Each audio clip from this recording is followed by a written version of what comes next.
think it's probably my day. Clerk will call the roll. Glenn Whitley, County Judge. Here. Roy Charles Brooks, Commissioner Precinct 1. Present. Andy H. Wynn, Commissioner Precinct 2. Gary Fickus, Commissioner Precinct 3. Here. J.D. Johnson, Commissioner Precinct 4. Here. Constitutes a quorum. Thank you. Our invocation today will be delivered by Father William Stanford from St. Christopher Episcopal Church in Fort Worth. Thank you very much for coming out today. My pleasure. Thank you. After the prayer, please remain standing for our pledges. Let us pray. Almighty God, our Heavenly Father, send down upon those who hold office in this state, in this city, and in this county the spirit of wisdom, charity, and justice, that with steadfast purpose they may faithfully serve in their offices to promote the well-being of all people through Jesus Christ our Lord. Amen. Amen. I pledge allegiance to the flag of the United States of America and to the republic for which it stands, one nation, under God, indivisible, with liberty and justice for all. On the Texas flag, I pledge allegiance to thee, Texas, one state, under God, one and indivisible. Thank you, Father, for coming out today. Thank you.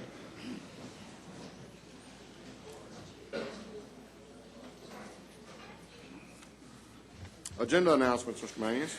Thank you, Your Honor. Members of the Court, I have one announcement as it relates to the agenda this morning. That is under the Purchasing Department, item 9G2. This is RFQ number 2013-061. We're going to hold that for a week. We'll bring that back next week for your consideration. Thank you, Your Honor. Thank you. Court members, you have before you the minutes of our regular meeting of May the 28th. Move approval. Second. We have a motion and a second. Any discussion? Please vote. Motion passes unanimously. We have we have a resolution of commendation. Commissioner Brooks. Yes, Your Honor. This is a resolution of commendation for Eric Ryan Stewart Whitfield, a 14-year-old, upon the occasion of his Eagle Scout Court of Honor. A very outstanding young man in Precinct 1, and to achieve that status at age 14 is rather remarkable. So the resolution has already been presented. I ask for its ratification. Second. We have a motion and a second. Any discussion? Please vote. Motion passes unanimously.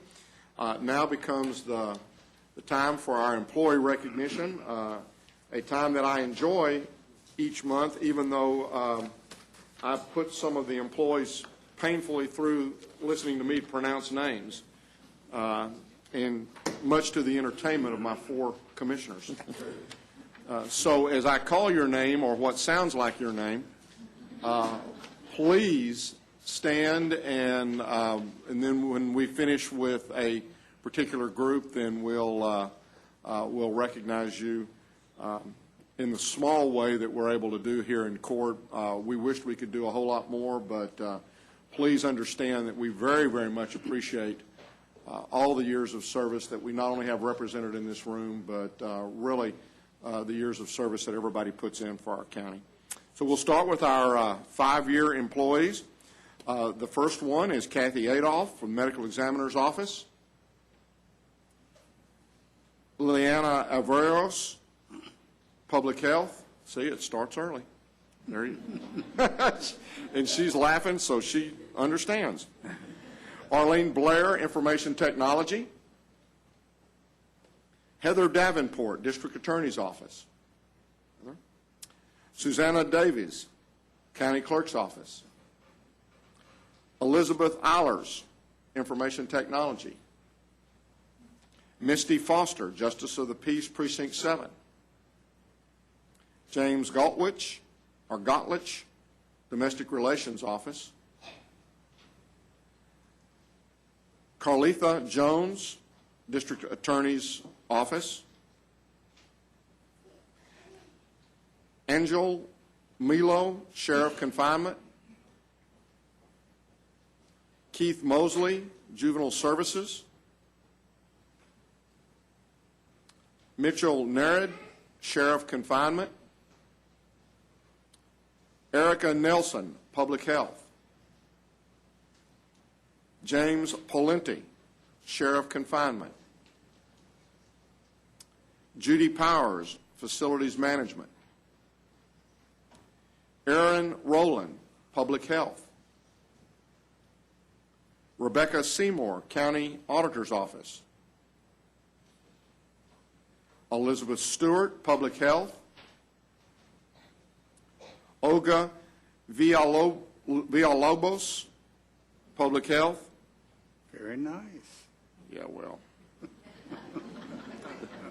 Even a blind squirrel finds a nut every once in a while. And I probably shouldn't have said that because I probably still messed the name up. Orlinda Villanueva, Public Health. And Amanda Young, County Clerk's Office. We've got a lot of our 5-year folks here. Congratulations.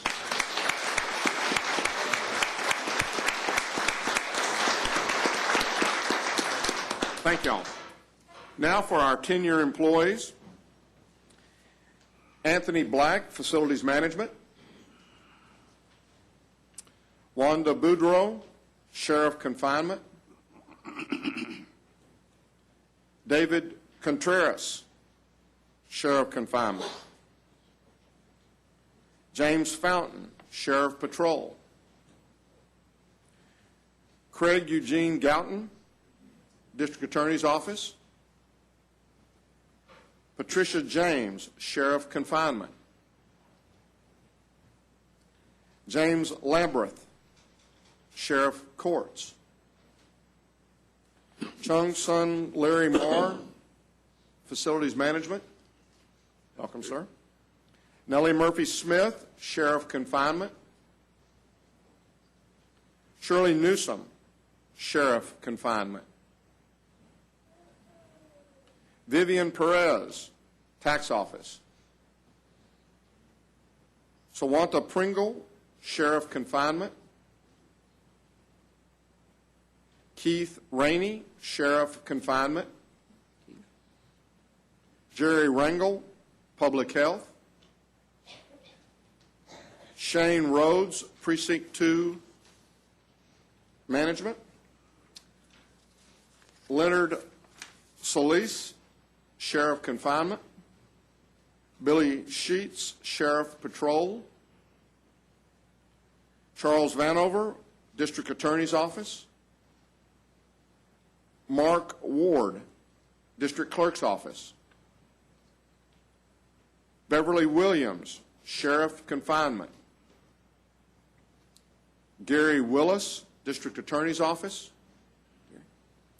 And Judy Woodson, Sheriff Confinement. Let's give these 10-year employees a big hand.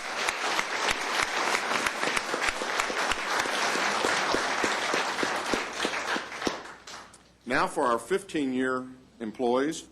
Hilda Cordona, Public Health. Christina Provincia Maddock, I know I didn't do well on that one, County Clerk's Office. Peggy Ramos, Domestic Relations Office. And James Williams, District Attorney's Office. Let's give these 15-year employees. Thank you all very much.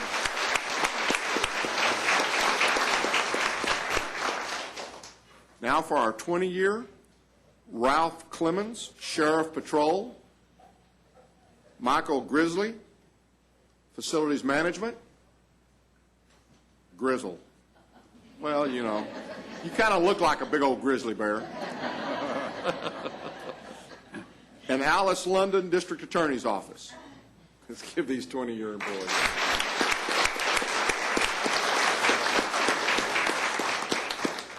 And now for our 25-plus year employees, we'll start with Linda Barnett. Linda, where are you? There she is. And she's standing next to Jeannie Green, who we'll be introducing in a moment. Glenda started out in the DA in the DA's office in the civil division, came in as a paralegal secretary, is now kind of the supervisor over the legal secretaries, the paralegals, the JPS staff, mental health and protective order unit, as well as taking care of all the paralegal duties regarding eminent domain, i.e. her and Jeannie actually started on the same day and are still working fairly close together, just from different offices. 5 years ago when I was talking with her, one of the memorable things that she said about her time with the county is that when she first came to work here, Ray had hair.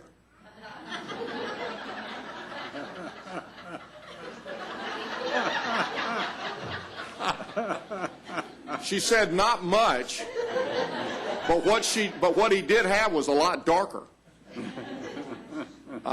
She also said that she remembered that in those early days that Sheriff Carpenter just kind of intimidated her, kind of scared her, I think was the words that she used.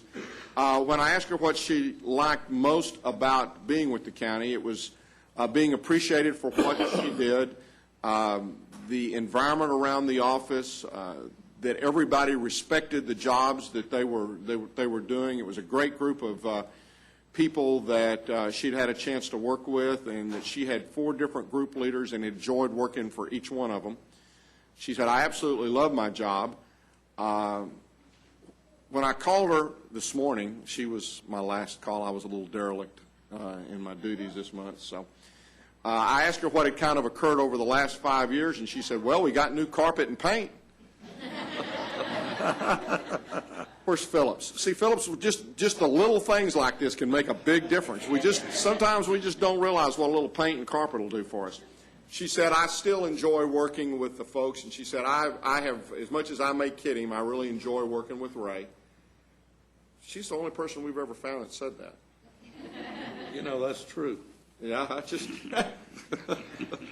she has a daughter who graduated from high school and has just finished her freshman year at Angelo State, a son that's a sophomore in high school, and he just found out that he's going to be going to state in what is referred to as the 7-on-7 skills competition in football. And I think he is, you said, a sophomore at Boyd High School. She said, it's so from the family standpoint, it's real good. She said, I guess one of the sad things is that they lost a good friend with cancer in their department, Carol Joyner, in the last 5 years. And so she said, that's there's a lot of good, but every once in a while there's some sadness. And Glenda, we appreciate very, very much the 25 years you've given to the county.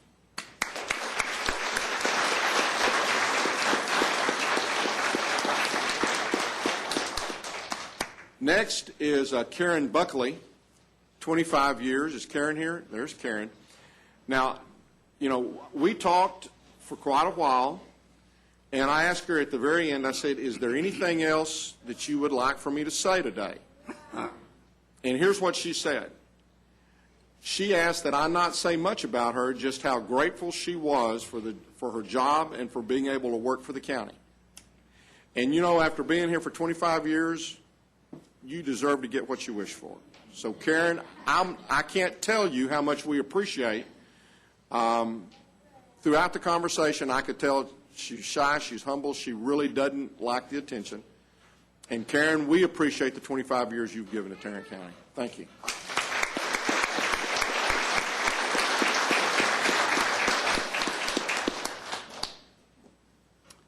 Next is Jeannie Green. Now, Jeannie missed the 20 years because when I got to her, it was completely blank, and I thought, okay, some reason or another, we missed 5 years ago, and she was out at that point in time, and so we got to talking, and basically she came to work in Tarrant County as the right-of-way agent, and then in '95 became the manager. I had a fear that she was going to, when I asked her about memorable moments, I had a fear of one that she was going to recall. When I was kind of new at the commissioners, we were doing a public hearing on Cheeks-Barger.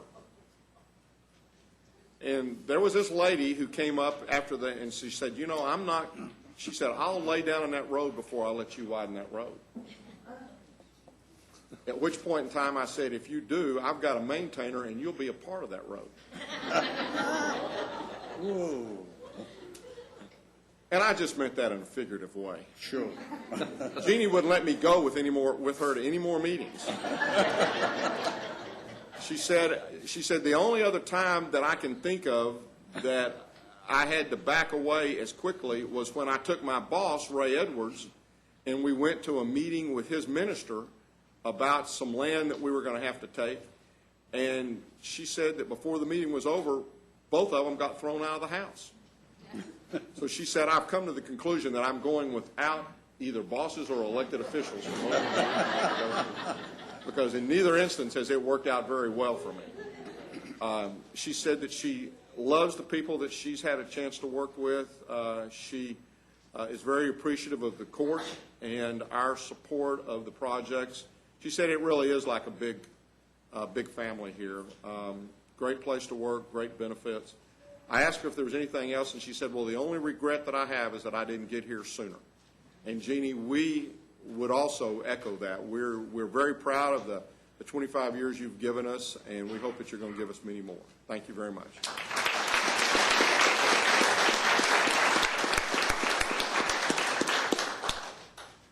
Next is Sharon Johnson, although I don't think Sharon was going to be able to make it today. Sharon is with the District Attorney's Office, has been there for 25 years. She wasn't able to make it at the 20-year time. She was preparing for trial at that point in time. She's now in the appellate section. She was preparing for a brief today.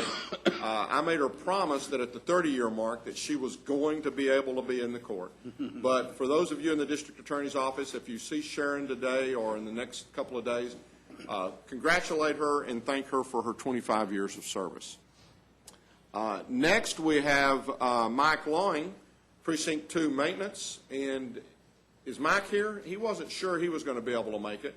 He's been with the county for 30 years. He spent the first 12 with Precinct 2, and then he moved over and spent 12 with Commissioner Brooks, and then is now back at Precinct 2 as their director. I talked with him about memorable moments, and he said it was being down here after the tornado had hit, and he said the only people that were in downtown at that point in time were the folks from the county and the city. Everybody else had pretty well been evacuated, and he said it was kind of an eerie feeling as you moved around downtown.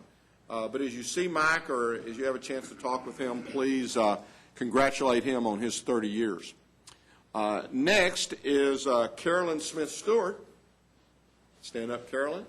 30 years with the county, and I see that you brought with you your retiring judge, Judge Catterton. Congratulations, Judge, on the many years of service you've given, and congratulations on your upcoming retirement. Carolyn has spent the entire time in the 231st Court. She's trained 2 judges thus far, and it looks like she's going to have an opportunity to train one more. She said she has enjoyed her time with the court, and she has enjoyed her time with both Mary Ellen Hicks as well as Judge Catterton. The most memorable moment, she said, was the transitions of judge, from the courts to the Court of Appeals, and then seeing new judges come in. When I asked her what she liked most, it was watching and seeing the role that each person plays in the process. Also, for those of y'all who may not be aware, the family courts do a big adoption process, and she said that's something that's always stuck in my mind and has been very memorable to me. She feels very blessed to have had the staff that she's had and has really enjoyed working with them and their families. When I asked her what had kind of happened over the last 5 years, she said, well, we're putting all the transcripts kind of now into electronic format, and she said, she has 2 sons that are grown and out of college, and so, things are well with the family. We just, again, Carolyn, want to tell you how much we appreciate the 30 years of service you've given to Tarrant County.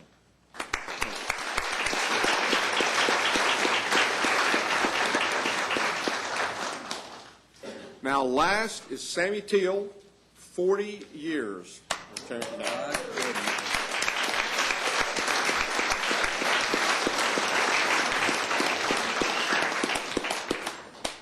He started in Precinct 3 one day before Ken Mayfield, and for many of y'all who may not know Ken, Ken was the director of the maintenance facility of our field operations when I first came on as commissioner, and passed away pretty quickly with tumor during those years, and we all miss Ken quite a bit.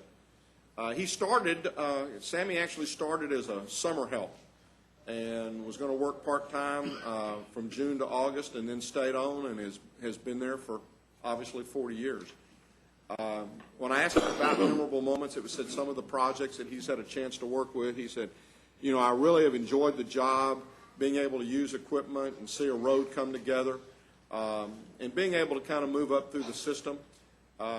As I mentioned, Ken passed away. Sammy stepped up at a very difficult time and kind of helped run everything, and really worked with all the crew after his death. It really kind of kept things together. When I asked him what had happened, over the last, 5 years, first off, he said, I never would have thought I'd have been here this long. He said, as I mentioned earlier, he was hired on as summer help and then was offered a full-time job. I know that, Sammy, your family, a lot of your family's here with you. Your wife of 37 years is here. Stand up, please. And I believe, I know you have 2 sons and a daughter. Were they able to make it? One of my sons were, and my daughter. Okay, and then you have 6 grandchildren, 3 boys and 3 girls, and I suspect that there may be a few of them here today.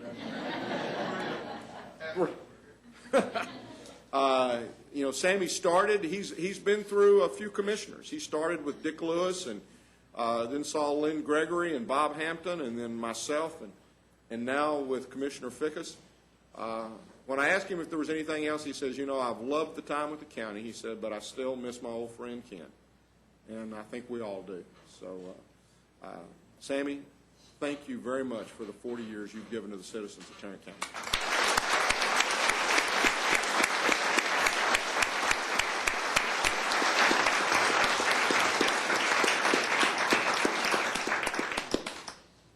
A lot of service here today. Dedicated public servants is what I see every Tuesday when I come into this room, but it's especially great to see you as you celebrate your times and you celebrate your anniversaries, and I hope many of you will be here to celebrate many more. Refreshments, 504C, have fun. There's cookies back there for them, that'll help.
Move approval. Second. I have a motion and a second to approve the consent agenda. Please vote. Motion passes unanimously. We have a public hearing today. Ms. Ward? Nope. Come on down.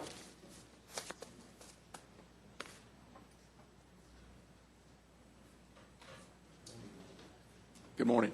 Good morning. Good morning. My name is Wayne Pollard. I'm the Director of the Housing Assistance Office here in Tarrant County. Tarrant County serves 2,506 families on our Section 8 program. We have 700 private landlords that provide rental assistance to our program participants. For the 5th consecutive year, we have been rated as high performers by HUD. Our Section 8 wait list has been closed since 2010. We currently have 8,000 families on our wait list. I don't anticipate opening our wait list for another 5 to 6 years. Our office continues to receive about 85 calls a month from needy families in Tarrant County asking for housing assistance. We're only accepting applications for 3 special HUD programs: the Family Unification Program, where referrals come through Child Protective Services to prevent children from going to foster care or lingering in foster care because they have inadequate housing, and also for children who are aging out of foster care system. We also provide housing assistance for shelter plus care. That is for chronic homeless people that have mental health issues. They have to be referred through Salvation Army or MHMR. And our new program that just started is the Veteran Affairs Supportive Housing. It's basically to provide housing assistance for our chronic homeless veterans. Our office have a very successful family self-sufficiency program called FSS. Last October, we had 20 graduates from that program. Out of the 20, we have four people who received bachelor's degrees while they're in the program. Our program was selected by HUD. We were one of 15 housing authorities in the country that was selected by HUD to participate in a 5-year study that will start this fall. In May, we implemented our online recertification program, which allowed our program participants to basically do the recertification online. At this time, we're not asking for any actions from the court. We would like to open it for a public hearing. I'll open the public hearing at this time and ask if there's anyone here wishing to speak to this matter. There appearing to be none, then I will close the public hearing and ask if any of the court members have anything. I just have one question, Wayne. Good morning. Good morning. On your Shelter Plus Care program, you indicated that referrals have to come from either the Salvation Army or MHMR. Correct. There are several homeless service providers located along that Community of Hope corridor. Why have we singled out one of those, Salvation Army, to the exclusion of the others in being able to refer people to the Shelter Plus Care program? For our services, we did a grant, and those are the 2 people who were willing to participate with us at that time. So we asked other partners in the community who would be interested in being our partner. Those were the 2 who responded to us. I see. And timely for the grant. Okay. You mentioned that you had a wait list of 8,000. Is the ability to put other folks into Section 8 housing dependent upon what monies are coming from HUD? Yes, sir. So basically, the 2,506 represent all the money that we have from the federal government in order to place people into Section 8 housing. Correct. And so if feds don't increase it, we don't increase it. If they decrease it, then do we then have to move people out? Hopefully not now. As you know, we are under the sequester at this point, and our funds have been cut. We have reserves to continue to serve the same number at this time, but if things continue to go where it's headed at this point, we probably will be reducing the number of families we'll be serving. Okay. Thereby possibly creating more homeless individuals. Correct. Any other questions? Wayne, thank you very much. Thank you very much. Mr. Manius? Ms. Snyder is going to take this part. I'm going to take this part. Oh, that's right. You don't have anything, do you? Smooth, you got. Go right ahead. Officially recognized. The Risk Management Board is recommending the payment of claim to Terry and Amy Leonard for the amount listed on your court communication. Move approval. Second. A motion is second. Any questions? Please vote. Motion passes unanimously. Thank you. Thank you. Ms. Glenn? Move approval to receive and file the personnel agenda. Second. We have a motion and a second to receive and file personnel agenda. Any discussion? Please vote. Motion passes unanimously. Good morning, Ms. Clinton. Good morning. We have 3 additional items for the court. The second item, we're asking the court to approve the subsidized work experience program with Workforce Solutions of Tarrant County. The court may recall we've brought similar agreements to you in the past 3 summers. This program serves youth from 16 to 21 years old and specifically targets those with little or no work experience. There will be no impact to the general fund as these are TANF funds. Move approval. Second. We have a motion and a second. Any discussion? Please vote. Motion passes unanimously. Item number 3, we're asking the court to approve changes to the table of organization to add a building engineer 3 position to facilities management. As indicated in your court communique, this position will assist with maintenance at the resource connection, and specifically is being requested to address the need to maintain new building space that we've acquired, as well as to help with upcoming renovations. There will be an impact to the resource connection fund of approximately $36,000, and that's excluding fringe benefits. Move approval. Second. We have a motion and a second. Any discussion? Just to recognize the fact that the resource connection is an enterprise fund, meaning it's got to generate its own dollars. It's not a general fund program. Please So vote. does this salary come out of that fund? Yes. Okay. Please vote. Motion passes unanimously. And our 4th and final item, we're asking the court to approve changes to the table of organization for public health to add 1 new full-time and 2 part-time positions. These positions will be funded by Public Health 1115, the waiver fund, and these positions will service women who are at risk, high risk for preterm birth. Move approval. Second. We have a motion and a second. Any discussion? Please vote. Motion passes unanimously. Thank you. Thank you. Mr. Beecham?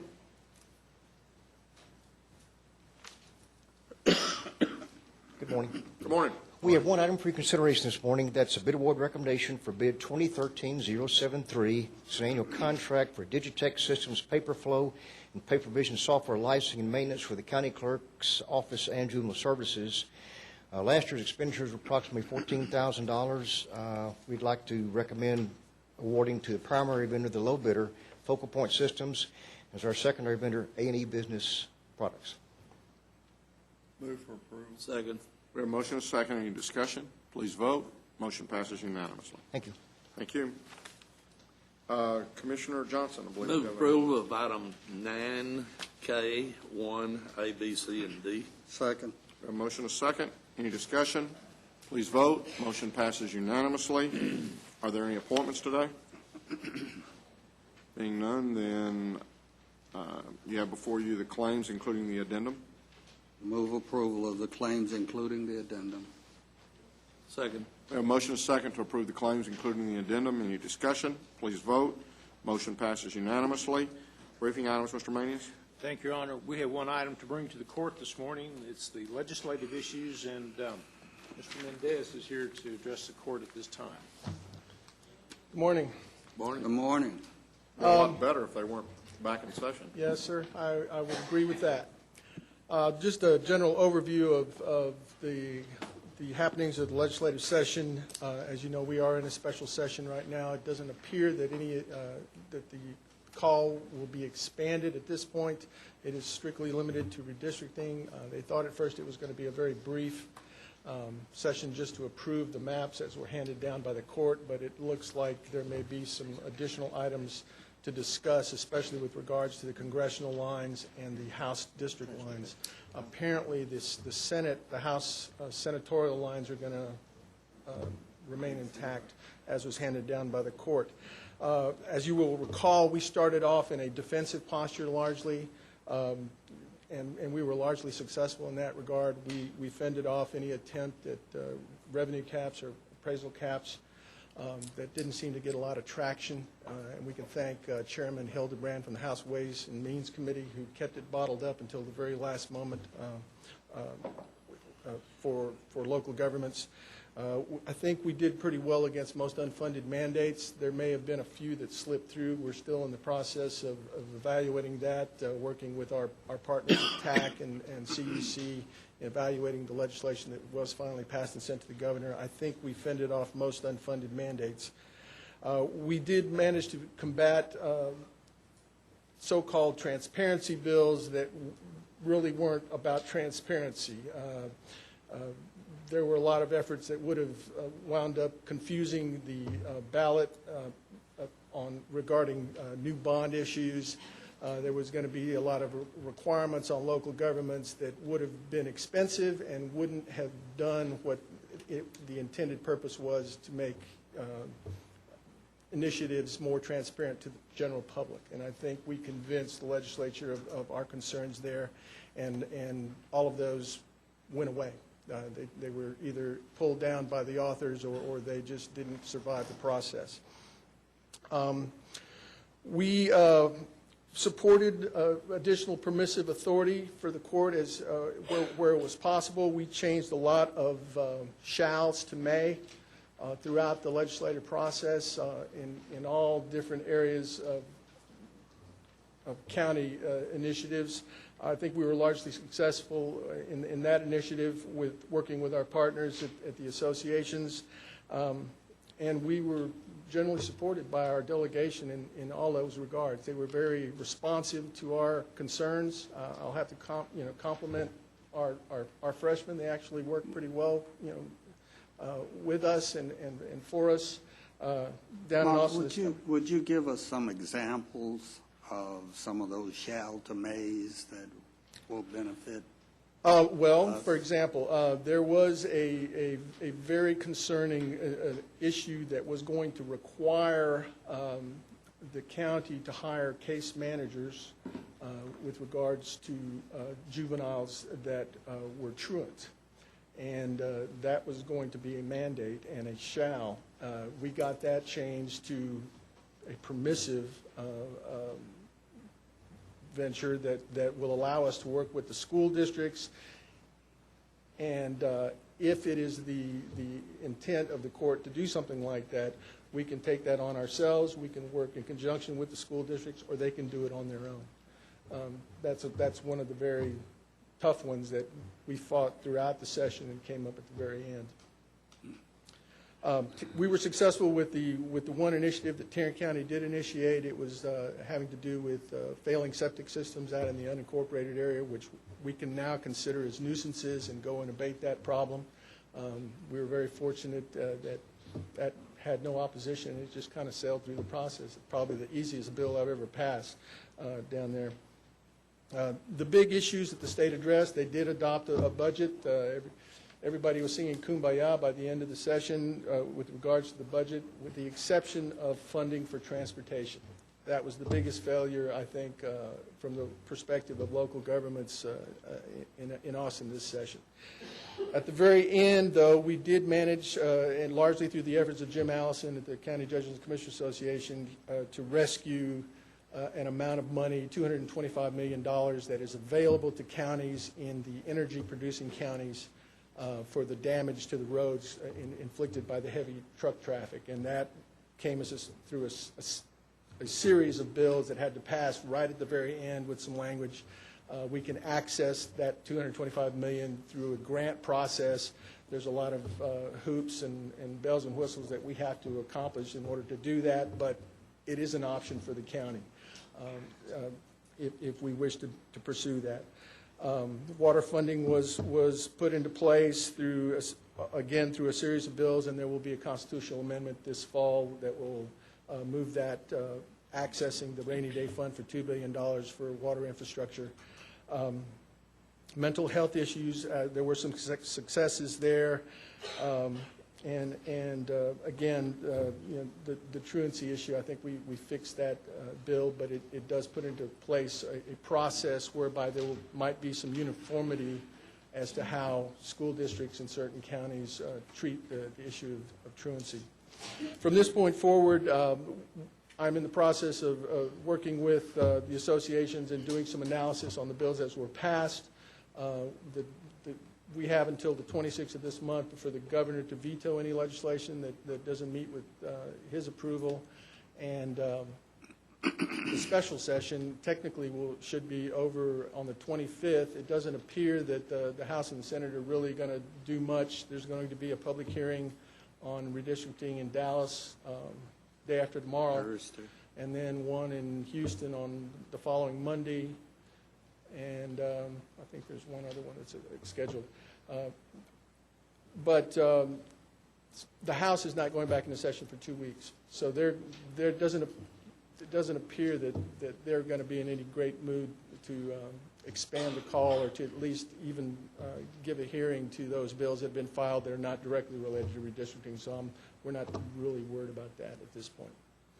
I'll be happy to answer any questions. I will bring back a full report to the court allocating all the bills that affect specific county departments probably towards the middle of July. I do want to thank all of the county department heads and those folks that were very responsive to our requests for information throughout the session. I think we worked very well together. I mean, a special shout out to Mary Louise, County Clerk's Office, and Tom Wilder, District Clerk. They were very responsive to a lot of questions because a lot of legislation affected those particular departments. Public health, I mean, everybody was really, really good, and we've got a great team here at Tarrant County. Any questions? A couple of things. One, there's been a lot of talk about asking the governor to put transportation. Williams and Nichols both have said they would like to propose that legislation that would commit half of the monies going into the rainy day fund to infrastructure. And I think there's, TRTC has asked everybody to send a letter, as has some of the folks that we mentioned a little bit at CUC yesterday on the conference call. So I would like for us to consider putting together a letter for that, just encouraging the governor to add. Order letter. Yeah, for that. In addition, can you tell me what happened? Didn't we have a bill out there to change the may to a shall on the civil fee for the other counties on our Second Court of Appeals? I'll have to go back and research that. We had it May. I don't know what happened to it. And then also, I guess that's it from that. I just wondered if, because I had forgotten until we were up there talking about the shalls and the mays, that we were hoping to get that to a shall versus a may. I'd hate to answer that without doing a little more research on that. I don't know if that survived. Okay. How many total appeal courts are there in Texas, do you know? 18? How many appeal courts? Marvin, do you know how many appeal courts there are in Texas? 14. Halfway between 10 and 18. So right now, 14 counties are carrying the load for appeals. No. We're the only region that I believe is set up as to where the other counties in the region have an option of paying it. In all of the other places, They all pay? they all have to pay it. Well, we do need to work on that one. And I think that the Court of Appeals was kind of one walking that through, or trying to get that through. I think they've got the option, and what we probably need to do is I'd sent a letter to the other county judges, at least informing them that we were, attempting to do that. So I don't know exactly what ended up happening with that. I'll look into that and bring you back an answer. We may end up sending a letter requesting them to put that in their budgets. I mean, the worst they can say is no. Thank you. Anything else at this time? Thank you. Not at this time, Your Honor. Then we will recess our open session and move to closed session to discuss items exempted under Section 551.071, 072, 074, 076, and 087 of the Texas Government Code. Right now, We're the only town.